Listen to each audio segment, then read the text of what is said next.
I know the politics within my party at this particular moment in time. I have many faults. Misunderstanding politics is not one of them.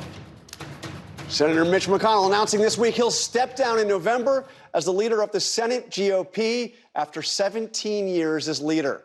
I'm joined now by Republican Senator Mike Rounds of South Dakota. Senator, thank you for joining us. I want to start there with Senator McConnell.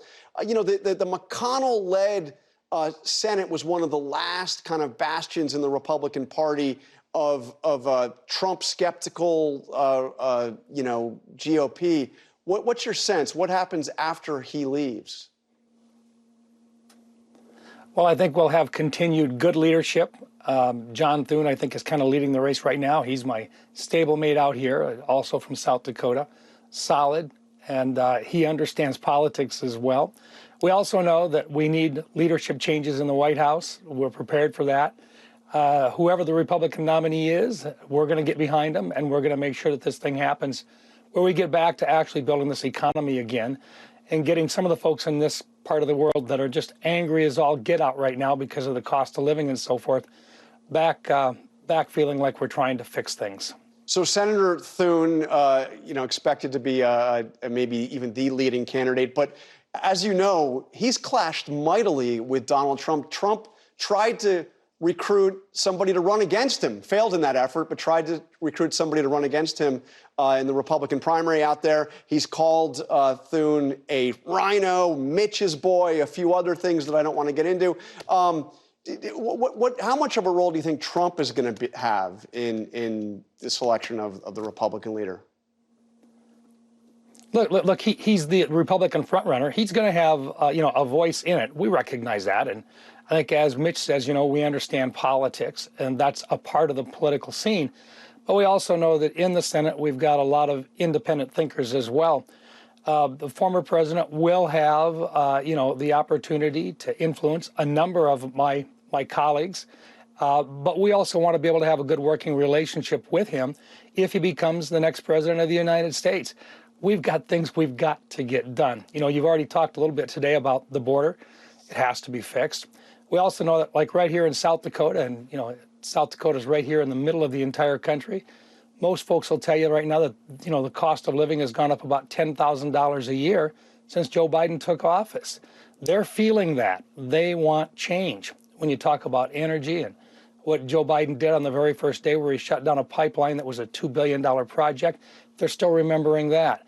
And when you think about Afghanistan and the fact that he pulled out on a date certain, which was a terrible message to all of our allies, a lot of people here in the United States are saying that was wrong as well. So for us in the Senate, we're looking forward to a change in leadership. We're prepared to work with whoever the next president is. But I think you're going to find that a lot of folks in the Senate will take their own time in terms of how they work through and, the vote on a vote-by-vote basis when they're going to support the president and when they're not. By the way, I should point out that the former president's had some choice words for you, as you no doubt know. I think he called you or questioned whether or not you were crazy or just stupid, a jerk, a rhino, a weak. Anyway, we could go on. But how important is it for whoever the Senate leader is to have some degree of independence from Donald Trump? I mean, I understand you say everybody needs to be on board in the general election, but how important is it to do what McConnell did, which is be willing to stand up to Trump? Well, that's what I'm looking for in a leader. I want someone who will work with a president, but who also will stand his own ground.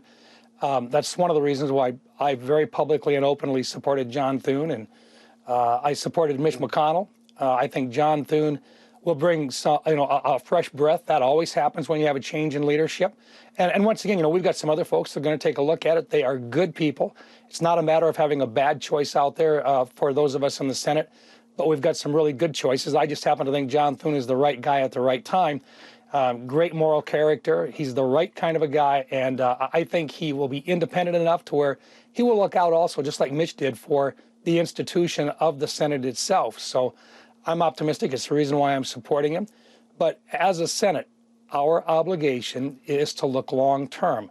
We're elected from every single state, and we want to take care of our individual states. But we've also got the bigger picture of constitutionally what is right And also, in terms of national defense, we've always got to be looking at national defense as our primary responsibility. So, yeah, we've got some other alternatives, but it's very similar to what a president should have. So I want to ask you about something that Donald Trump has been claiming in court. The Supreme Court is going to take up this issue. But do you agree with this notion that a president has absolute immunity for actions taken while he or she is president, effectively above the law? I do not. And in fact, I was of the same opinion that Senator McConnell expressed, which was an impeachment process is designed as a civil action, not as a criminal action, and that if a person is no longer in office, that an impeachment would be inappropriate. In the impeachment process that had occurred, I voted not to impeach, and there was a couple of different items that had to be considered, one of which, and the first to be considered, is whether or not it was appropriate to impeach a former president.